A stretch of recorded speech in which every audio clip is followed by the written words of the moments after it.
Good evening and welcome to the City of Sharonville.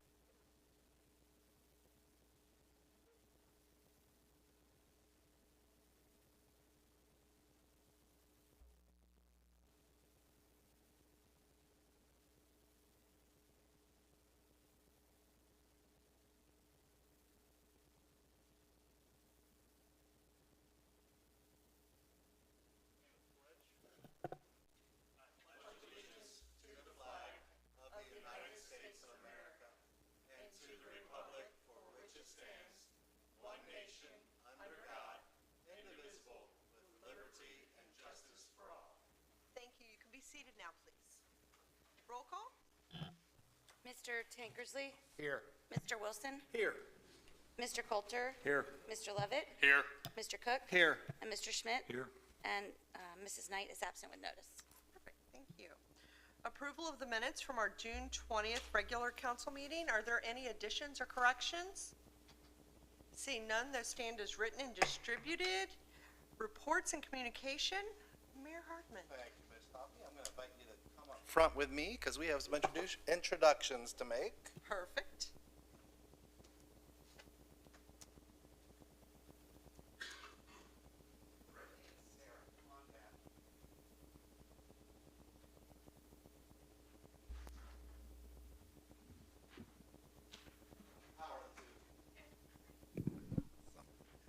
Stand front and center. Smile pretty.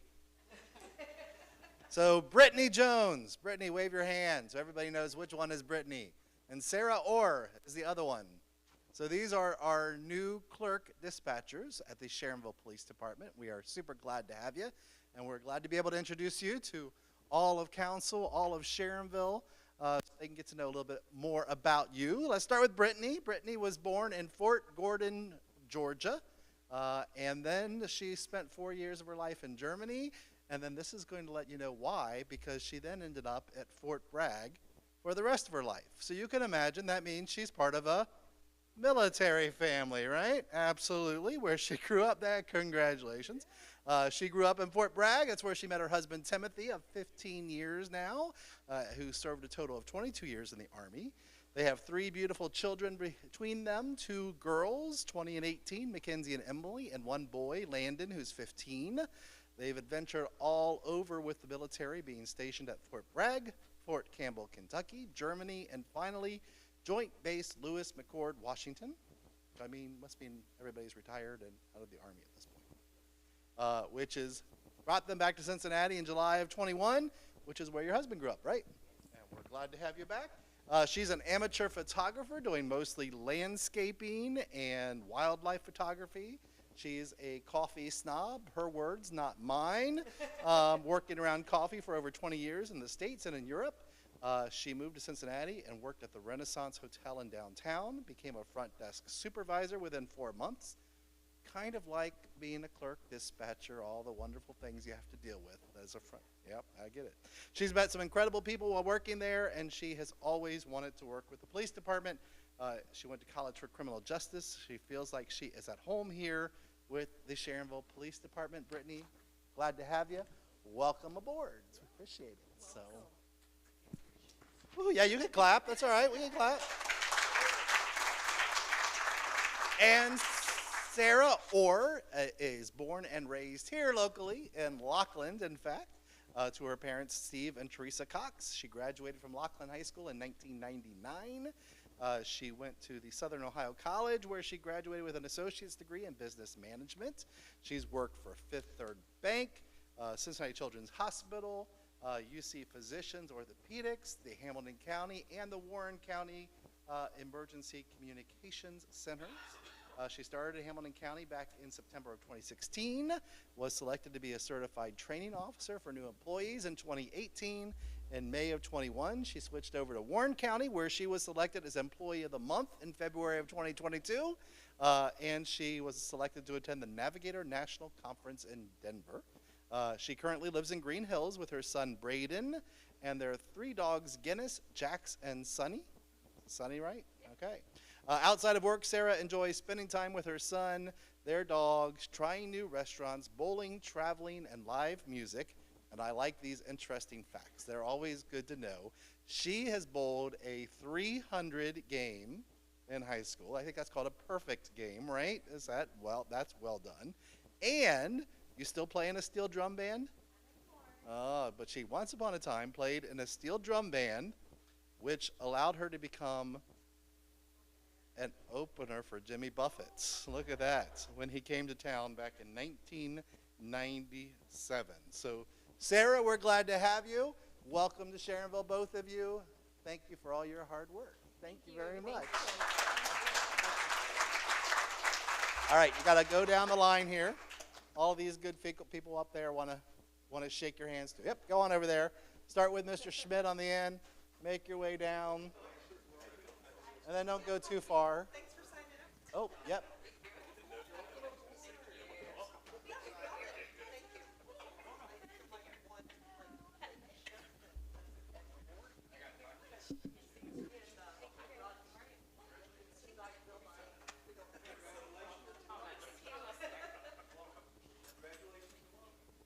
I have gifts for you too. One of these nice little plaques. Hang on your wall. Look at all the official and stuff. Thank you both. All right, don't go far. We'll get a picture with both of them and our next one. So go ahead and grab a seat, ladies. Don't go too far. Casey, come on up. We just have so much to do today. How are you, sir? I'm doing great. Stand right there. This is Kenneth K.C. Roberts. I assume the C is a middle name somewhere right there. All right, fair enough. He currently resides in Harrison, Ohio. He graduated from Eastern Kentucky University in 2019 with a bachelor's degree in police studies. He previously served 7 years with the city of Wyoming, and he is also entering his 13th year in the Kentucky Army National Guard. He has one daughter named Cadence, I can't read, Cadence, and was just recently married to Amberly Roberts. His hobbies include hunting and following UK basketball and football. We won't hold that against you, even though somebody else up here likes it. I think he's even dressed appropriately tonight for it. Tell us who's here for you. We got a whole group back there. I got my father, Kenny Roberts, my brother, Michael Roberts, my wife, Amber Roberts, my father and mother-in-law, Jenny and Jeff Lansall, and then my soon-to-be sister-in-law, Sydney Roberts, and then my daughter, I call her Caddy Roberts. All right. You know, here, just for all of you, it's great for you to be here to help support him, but, you know, at the end of all this, he's got to take you all to dinner. You know, that's how it all works, right? Okay? Because he's got a job, so he can do that. All right, sir, if you'll raise your right hand and repeat after me, we're going to get you officially sworn in here. I state your name. I, Kenneth Roberts, Do solemnly swear do solemnly swear that I will support the Constitution that I will support the Constitution of the United States of America, of the United States of America, the Constitution and laws the Constitution and laws of the state of Ohio, of the state of Ohio and the city of Sharonville, and the city of Sharonville, and that I will honestly and faithfully that I will honestly and faithfully discharge the duties discharge the duties of the office of police officer of the office of police officer to which I have been appointed to which I have been appointed according to law according to law and to the best of my ability. and to the best of my ability. Congratulations, sir. Welcome aboard.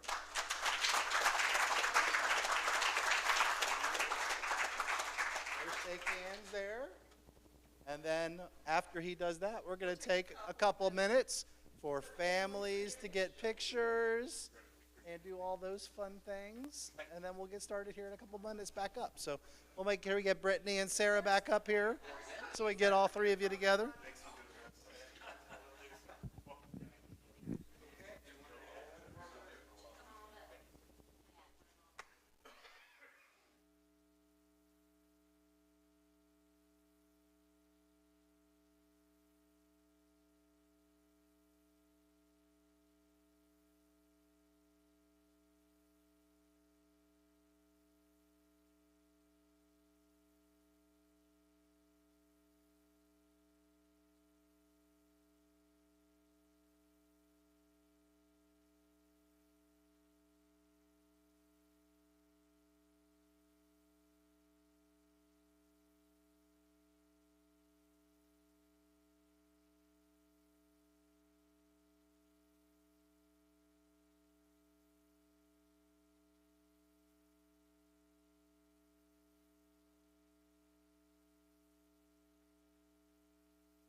All right, so Mayor's Court report for the month of June. We brought in revenue of $18,709. We're almost exactly where we were last year. So only off by about $200 of the work that happens in Mayor's Court. So that full report will be with the clerk as part of the minutes of tonight's meeting.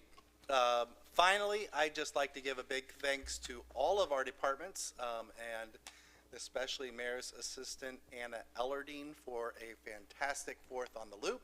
I heard nothing but fantastic stories and compliments of welcoming the parade back to the loop and gathering. It was quite an event. It was quite a hot day, as it always is.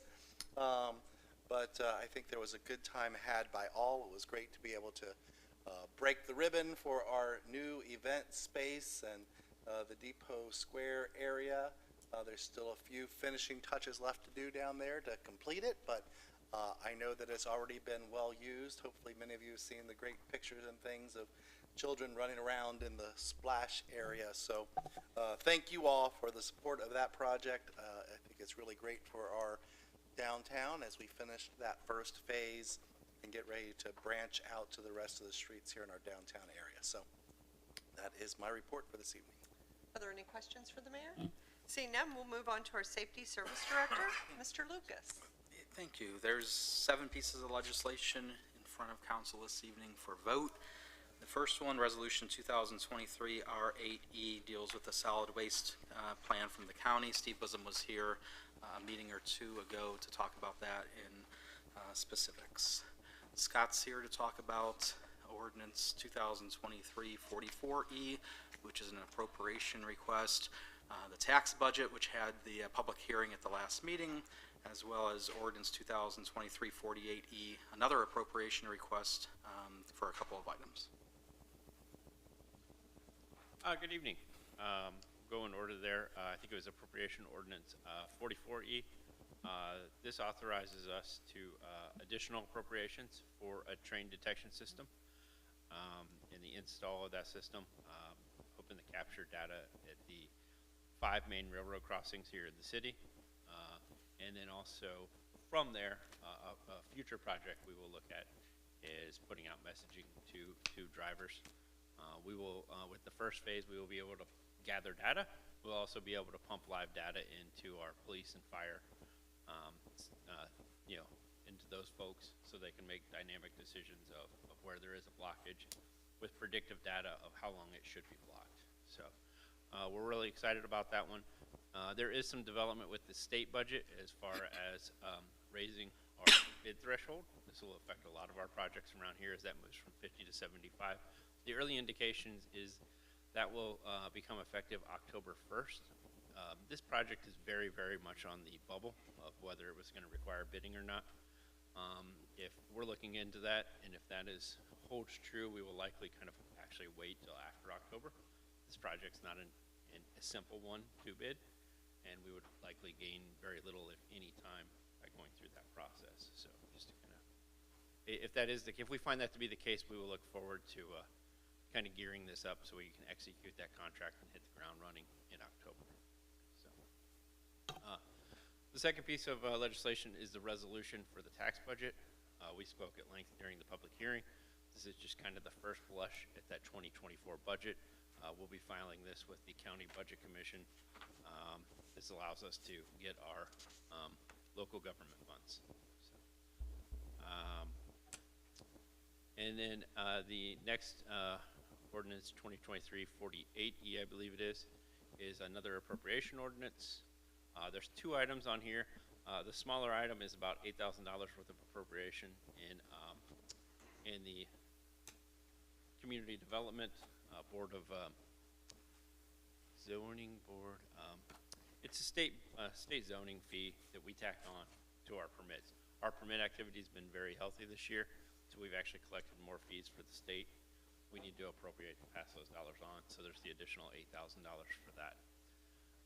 The bigger ticket item there is the $350,000 for carpet at the convention center. This would install permanent carpet squares in the new exhibit hall. This is something we've kind of very much been wanting all along, to be part of that project, and always kind of a want that we had on the end of our list. And with the planned closure of the Duke downtown, it's sort of made that want far more of a need. We need to get that because there's a lot of potential business we are booking to kind of fill that void. So, any questions about any three of those items? Thank you. Thank you.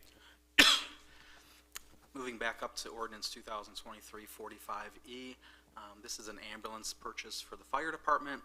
This was placed in the 2023 budget.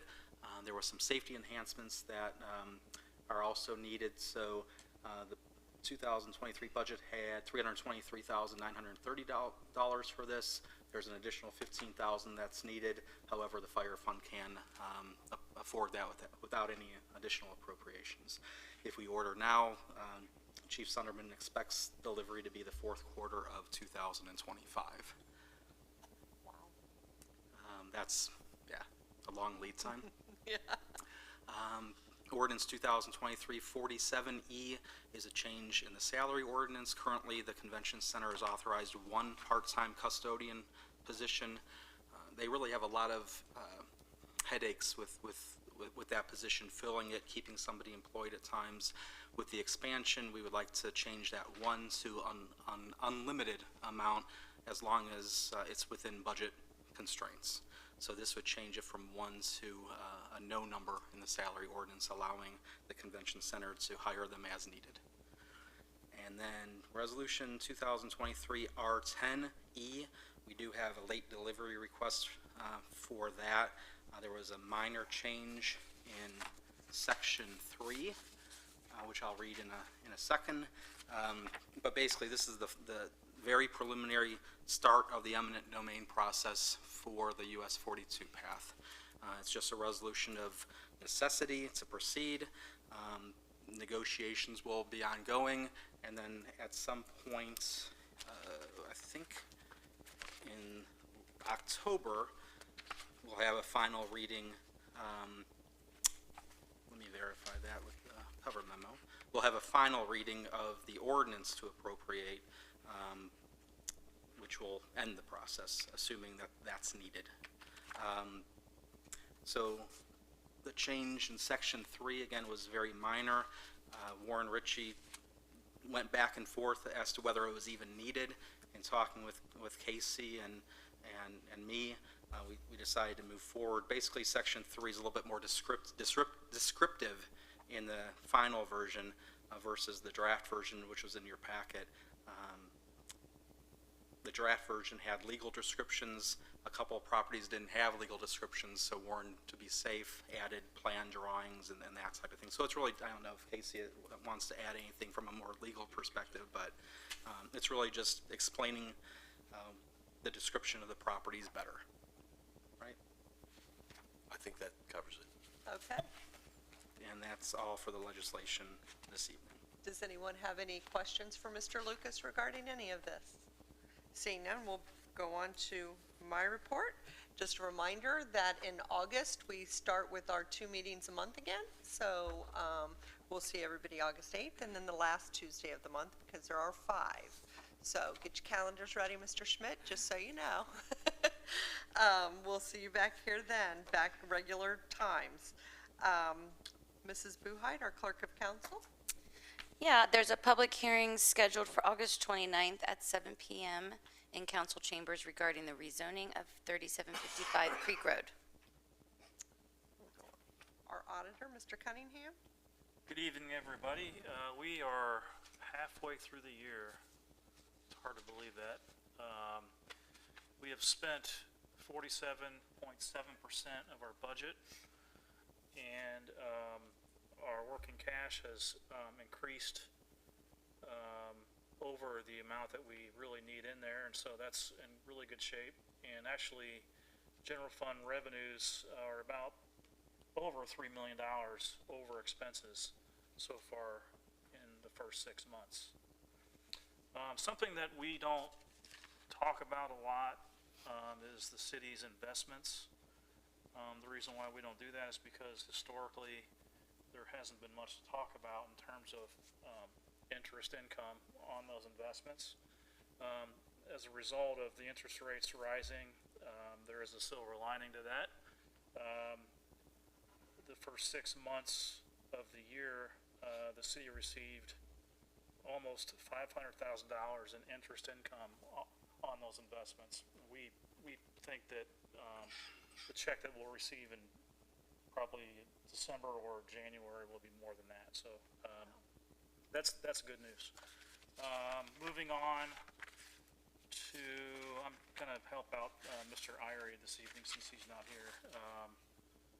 We are year-to-date down 0.09% in general fund receipts, and we are up 26.5% in lodging receipts. And that's my report. Thank you. Are there any questions? Seeing none, we'll move on to our law director. Thank you, Madam President. For those of you who do not recall, we are still waiting on a decision from the Franklin County Common Pleas Court on our appeal of the Division of Liquor Control's decision. The final briefs were submitted in January. I just thought to give an update because Jim had asked me about it a little while back.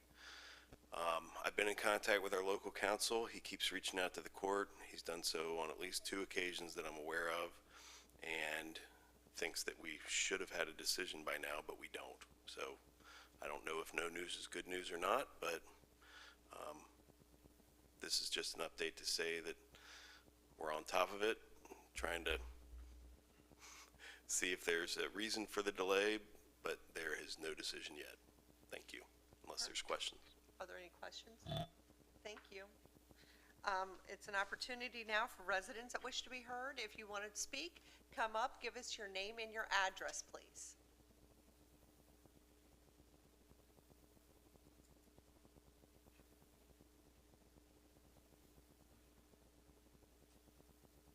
Good evening, everybody.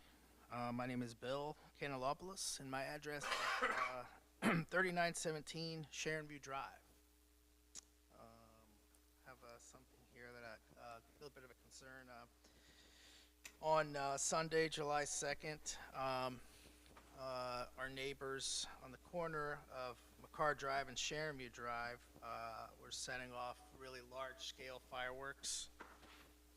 These fireworks were much too large for, I feel, a neighborhood setting. And I did feel a little, threat or danger to my house as being so close where they were being let off. So I called 911 to ask for an officer to respond. I was concerned for the safety of my home and my family. I waited 10-15 minutes and no one showed up. So I called again.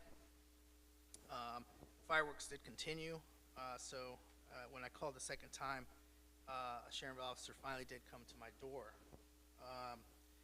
I was really disappointed. The officer informed me that obviously, I don't know if you know, the state of Ohio has passed a new law allowing fireworks to be set off. And there was a quote that nothing couldn't do anything about it. So I said, well, I guess I don't know what to say, right? So again, I felt disappointed not only that of the new state law, but also later on I did feel a little disappointed that the officer was unwilling to even investigate the situation. Like even maybe just approach the house and say, hey, what kind of fireworks are? But I didn't know at the time, right? So I was just going by what he said, as far as like being a state law and there's nothing we could do about it.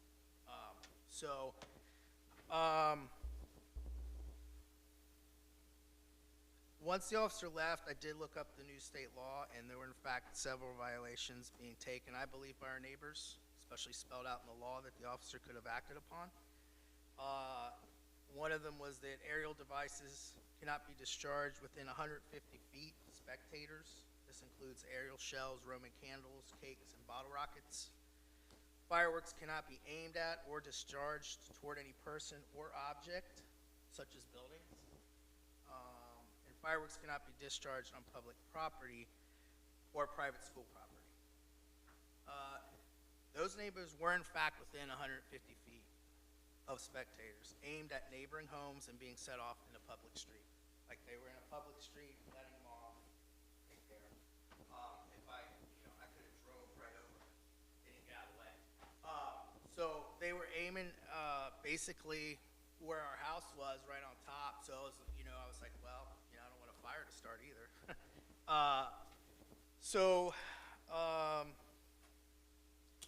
So within 30 minutes of the officer leaving, second time he was telling me the law, I can't do anything about it. He left. 30 minutes later, we recognized that the Sharonville Fire Department had come to his house. They had a fire significant enough in their trash can in the right-of-way that they need a fire truck to put it out. Once again, I believe, just my opinion, was putting other homes at risk, not mentioning also, of course, wasting our taxpayer dollars to call out the fire department. Basically what I'm kind of here today, to say or do is task the city to possibly put limits on the Ohio state law to make it safer for our dense residential areas. As part of the new law, I know that any political subdivision, meaning our city or of Sharonville Council, may opt out of allowing the ability to discharge within Sharonville's limits. At the very least, we need to educate, I also believe, our officers on the law so they know that they can do something to neighbors or, or respond who violate this new state law. And also just kind of to finish off, if the city of Sharonville stopped shooting off large-scale fireworks, which they used to do behind the Sharonville Elementary, if I'm correct, once the new school was built, because it was too close to the launching area, they were not allowed to, fire off fireworks anymore. So I guess my question would be, if they're not allowed in the middle of in the school, why are they allowed in the middle of the neighborhoods and allowing yards to catch on fire? Is there something we can do about it? I just feel like it's something that also, if you're gonna do that, something should be left to professionals, instead of just residents just in the middle of the street, let them off, so anyway, that's really what I have.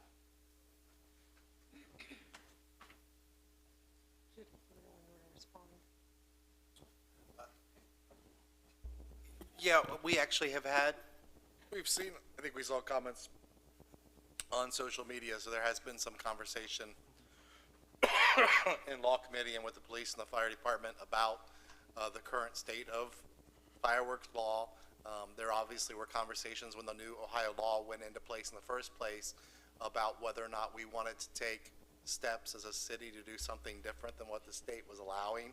I think the decision was, and I think it continues to be, that people were doing it anyway. And it's just not something that our police and fire departments are really able to enforce, even when it was illegal to do it. So it doesn't make a whole lot of sense to restrict what we're doing. I think your point is valid. We need to take a look at what the law says you can and can't do. And if there are things that we need to, I agree with that people should not be setting off fireworks in the middle of a public street. That's not appropriate, and if we can prove that happening, we'll take action to stop that. Obviously, it's not easier said than done sometimes, but there are certain things that we need to make sure that we know what we and the police department, everybody knows what those parameters are. Make sure that we're providing that information out to the public so that they know that here's when you can set them off, here's what you can set off, and here's what you can't. Obviously the stuff that we set off as a city is different than what you can buy. So the restrictions that we have and why we can't do it behind Sharonville School is the stuff that we do from a professional standpoint.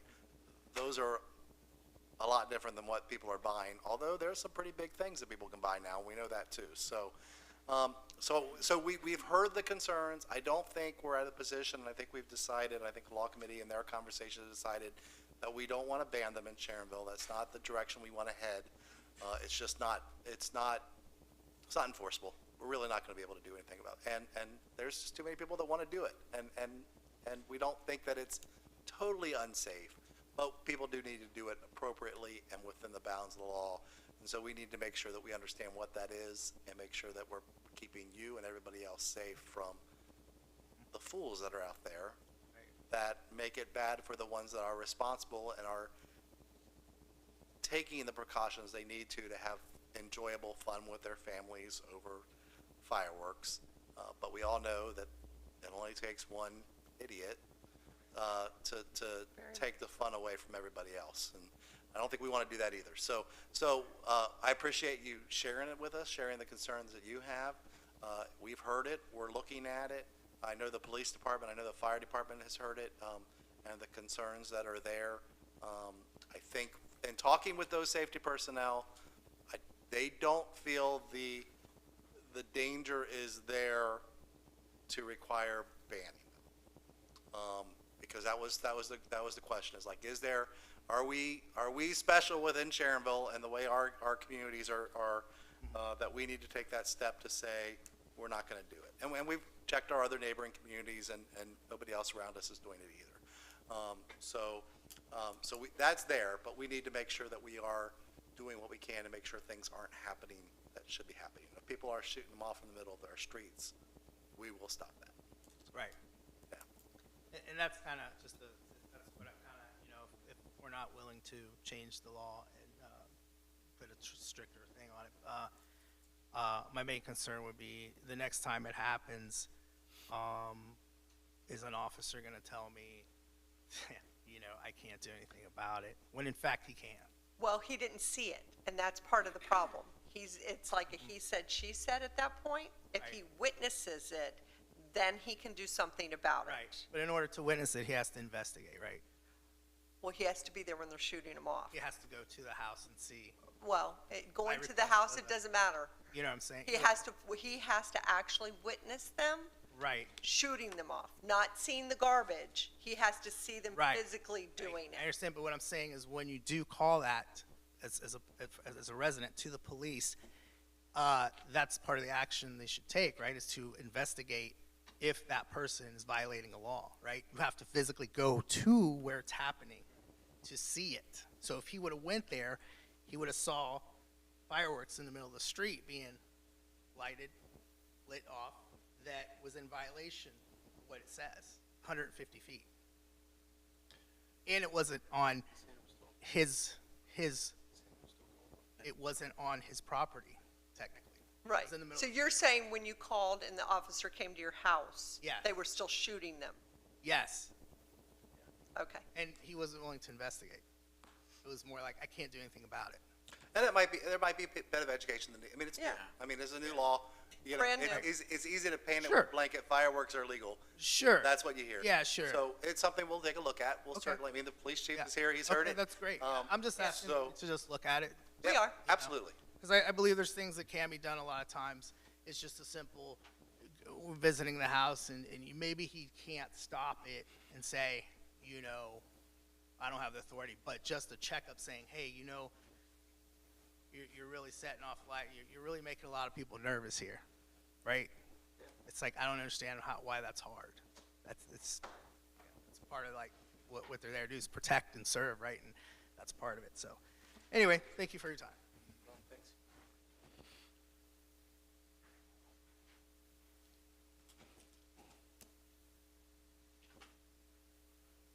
Hi, my name is Susan Ernst. I live at 3870 Sharonville Drive. Bill is one of my neighbors. I also came in regards to the fireworks.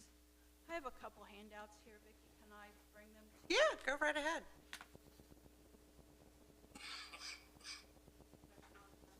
No, that's fine. The first handout is a synopsis of the fireworks. Share one law. that way. And I understand what you're saying about you don't want to ban them, but they were within 150 feet of. Second one is a picture of our neighborhood auditor's website. This is the house in question. This one is within 150 feet. This house is in within 150 feet. This house. Flip it over, we get the backside. So,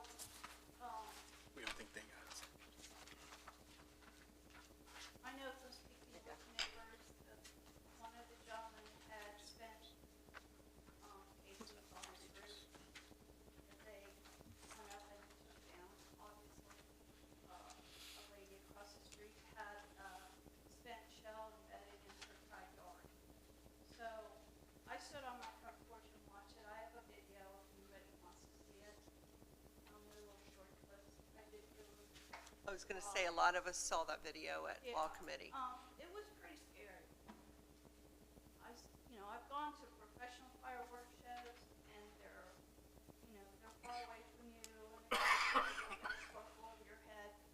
But at 11 o'clock at night, I was in my bedroom, and I could see the light of the firework igniting, and then I could see the sparkles in my window. And I'm 2 doors down.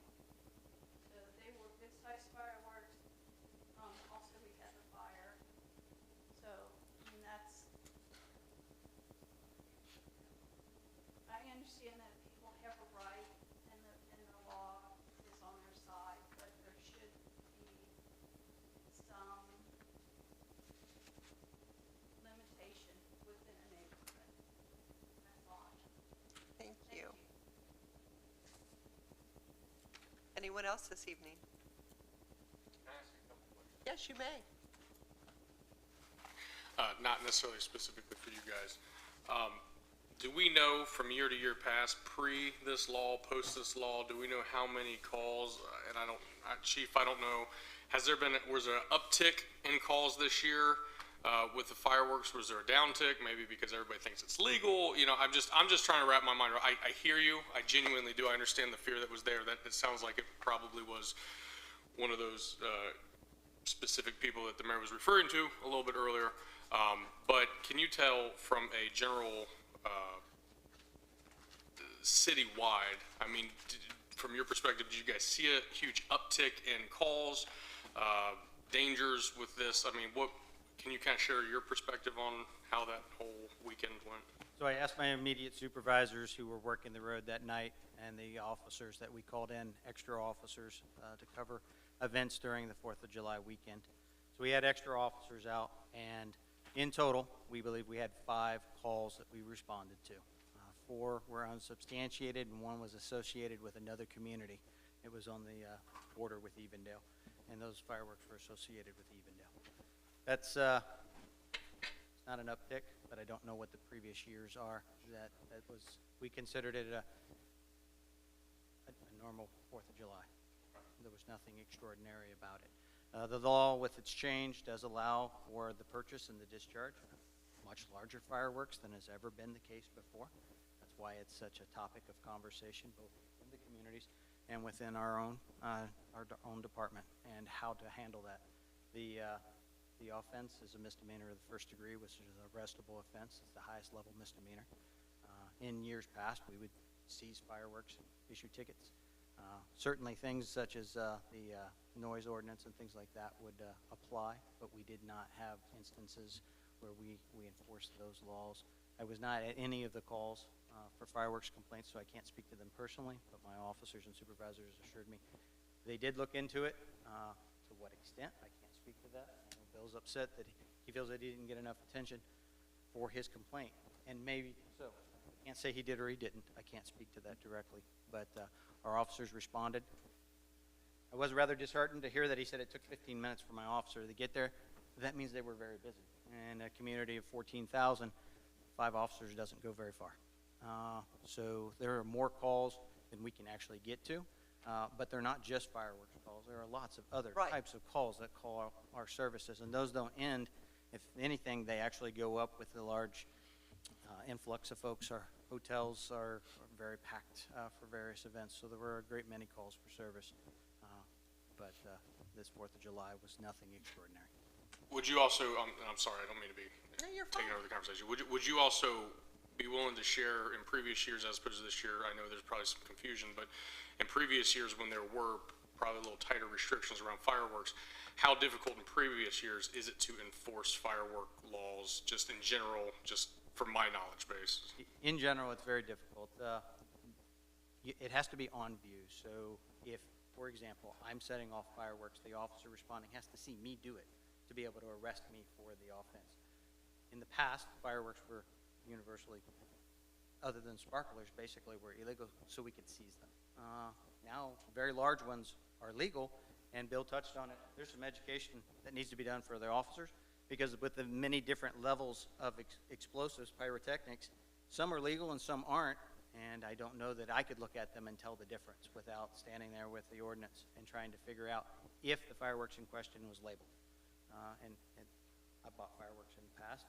I'm not from Ohio originally, so some of the fireworks I could buy were my home state were much larger than what I get here, and not all of it's labeled. So I don't know that our officers could tell the difference if they were standing there.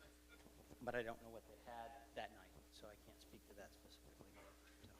Can I ask one more question? Obviously, this isn't necessarily in your wheelhouse, Mr. Mayor, Madam President. Do you guys have any information or knowledge base on, was there an uptick in the fire department runs over the course of that weekend from fireworks specifically as well? Yeah, based on our conversations with the fire chief as well as the police chief, there were not. No. So even with the bigger fireworks that were allotted and allowed, There was nothing different this year than what they've dealt with in past years. And the garbage can he was referring to was called in as a garbage can fire, not a fireworks fire, because that's where the fire was at. So when they called it in, or whomever called it in, it wasn't even called in as a fireworks-related fire. It was just a garbage can on fire. Chief Sunderman didn't get, So- fire department didn't get any specific fireworks calls. okay. No, I'm Yeah, certainly no, not just- combating you just guys by saying any we means. I'm know just trying to what- wrap my knowledge base around what exactly is going on. I don't know but who I called appreciate it in, so obviously the people doing it called it in, I'm gonna assume? Okay. Right. It was my understanding that they had cleaned up their mess. They put their fireworks leftovers in that can, and some of it Didn't- obviously They had sprayed gone off the out, hose or soaked something in like water, that. And it kindled. Okay. It was inside, it was contained within a, Sure. it was, Appreciate you, Chief. Thank you. yes. Yeah. Under the Ohio law, they have roughly, yeah, they have a whole lot of cases. So it really opened things up. Yeah. Did anyone ask him to please stop? Okay. Yeah, and he just didn't care. See, that's, as Mark Pietmeyer used to always preach to us, we can't legislate good neighbors. And that's unfortunate. Oh, yeah, right. Well, I can see your concerns for your homes and safety of, you know, we see that, but, and we are looking into it.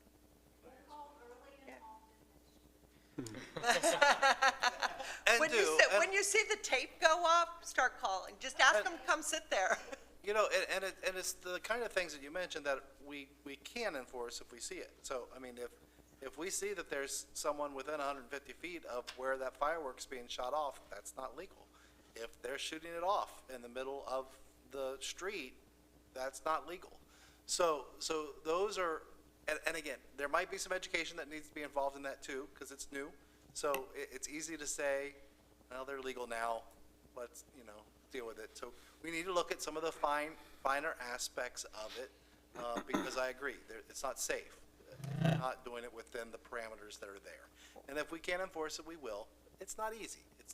But we will try with the manpower that we have. We try to make sure we've got enough people out there to keep everybody safe and deal with things. But you're doing the right thing, calling. Keep calling. And be polite. It helps. That's what we'll deal with. But obviously there's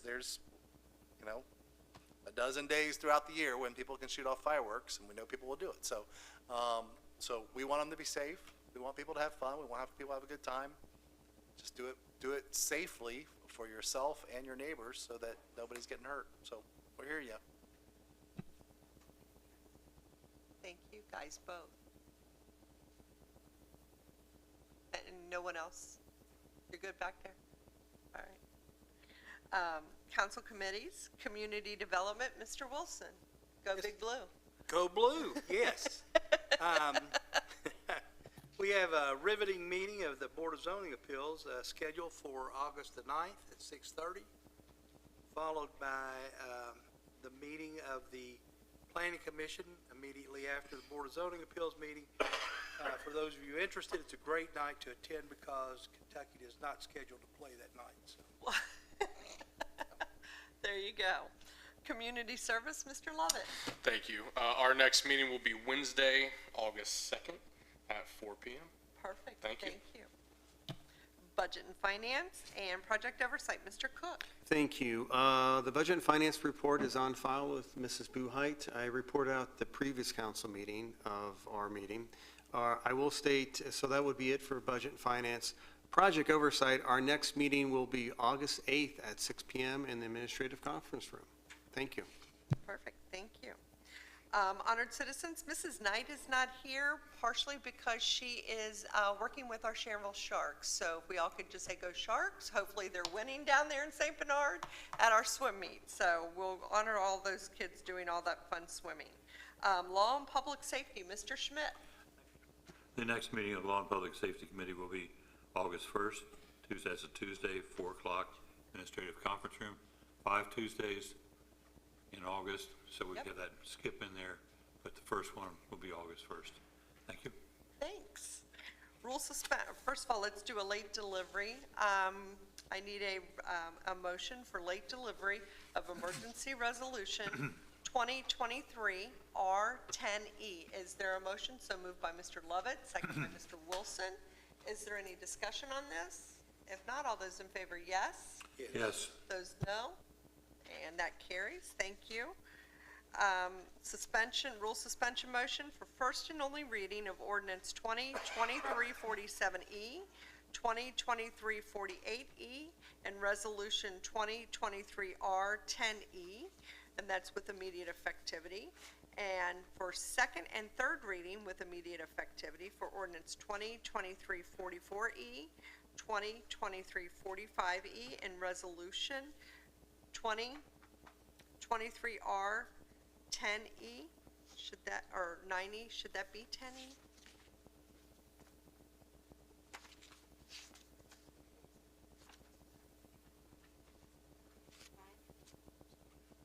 It was, it looked past it last time. Okay, but I thought that's what this one was too. No? Okay. Okay. 10 is the first one? Okay. Okay, perfect. Is there a motion? So moved by Mr. Coulter, second by Mr. Lovett. Is there any discussion? All those in favor, yes? Yes. Those opposed, no. And we do have that motion. Unfinished business. All right. This is the third reading of Emergency Resolution 2023 R08E, approving the update of the Solid Waste Management Plan of the Hamilton County Solid Waste Management District and declaring an emergency. Is there a motion to pass Resolution 2023 R8E? So moved by Mr. Cook, second by Mr. Lovett. Is there any discussion? Seeing none, roll call. Mr. Tankersley? Yes. Mr. Wilson? Yes. Mr. Coulter? Yes. Mr. Lovett? Yes. Mr. Cook? Yes. Mr. Schmidt? Yes. Resolution 2023 R08E has been approved. Second and third reading of ordinance 2023-44E, amending 2023 appropriations for the 401 Capital Fund and authorizing the Safety Service Director to accept bids and enter into a contract with the lowest and best bidder for a train detection system and declaring an emergency. Is there a motion to pass ordinance 2023-44E? So moved by Mr. Coulter, second by Mr. Wilson. Is there any discussion? Roll call. Mr. Tankersley? Yes. Mr. Wilson? Yes. Mr. Coulter? Yes. Mr. Lovett? Yes. Mr. Cook? Yes. And Mr. Schmidt? Yes. Ordinance 2023-44E has been approved. Another second and third reading of Emergency Ordinance 2023-45E, authorizing the Safety Service Director to enter into a contract for the purchase of a Horton ambulance for the Sharonville Fire Department, approved in the 2023 appropriations budget, and declaring an emergency. Is there a motion to pass ordinance 2023-45E? So moved by Mr. Lovett, second by Mr. Schmidt. Is there any discussion? Roll call. Mr. Tankersley? Yes. Mr. Wilson? Yes. Mr. Coulter? Yes. Mr. Lovett? Yes. Mr. Cook? Yes. Mr. Schmidt? Yes. And emergency ordinance 2023-45E has been approved. Second and third reading of resolution 2023 R09E, adopting the 2024 tax budget and declaring an emergency. Is there a motion to pass resolution 2023 R09E? So moved by Mr. Coulter, second by Mr. Wilson. Is there any discussion? Seeing none, roll call. Mr. Tankersley? Yes. Mr. Wilson? Yes. Mr. Coulter? Yes. Mr. Levitt? Yes. Mr. Cook? Yes. And Mr. Schmidt? Yes. Resolution 2023-R09E has been approved. And we'll move on to new business, please. Okay. All right. This first reading of ordinance 2023-46, amending codified ordinance 351.20 to simplify the required notice. This is a first and only reading of emergency ordinance 2023-47E, authorizing the change of quantity for the convention center part-time custodian position and declaring an emergency. Is there a motion to pass ordinance 2023-47E? So moved by Mr. Wilson, second by Mr. Lovett. Is there any discussion? Seeing none, roll call. Mr. Tankersley? Yes. Mr. Wilson? Yes. Mr. Coulter? Yes. Mr. Levitt? Yes. Mr. Cook? Yes. And Mr. Schmidt. Emergency ordinance 2023-47E has been approved. I think I ran out of room here. Need my desk? All right. A first and only reading of ordinance 2023-48E, amending 2023 appropriations for the various funds and authorizing the Safety Service Director to purchase carpet for the convention center through a cooperative purchasing program and declaring an emergency. Is there a motion to pass ordinance 2023-48E? So moved by Mr. Schmidt, second by Mr. Lovett. Is there any discussion? Seeing none, roll call. Mr. Tankersley? Yes. Mr. Wilson? Yes. Mr. Coulter? Yes. Mr. Lovett? Yes. Mr. Cook? Yes. And Mr. Schmidt. Yes. Ordinance 2023-48E has been approved.